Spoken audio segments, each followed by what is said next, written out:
বিসমিল্লাহির রহমানির রহিম। আসসালামু আলাইকুম। দুঃখজনক একটা বিষয়। কি দরকার ছিল বৃষ্টির মধ্যে যে ছোট বাচ্চাকে ভিজানোর? মাই তো মায়ের সাথে যদি এই ছোট্ট বাচ্চা না থাকে, বাচ্চাটা কোথায় থাকবে? তো সেই বিষয়ে আমরা একটাই কথা বলি, এইরকম মানুষ যদি আমরা রাস্তা পাশে বা রোডে ঘাটে দেখি, তো আমাদের সাধ্য অনুযায়ী যতটুকু সম্ভব এই মানুষগুলোর পাশে আমরা দাঁড়াবো।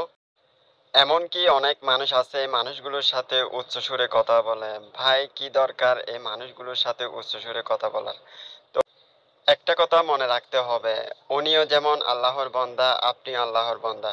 তো দুইটাই একটা পার্থক্য হলো, ওনার ওনার অবস্থান, আপনি আপনার অবস্থানে।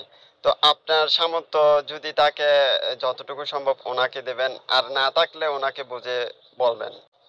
সবাই ভালো থাকবেন, সুস্থ থাকবেন। আসসালামু আলাইকুম। আল্লাহ সবাইকে বোঝার তৌফিক দান করুক। আমিন।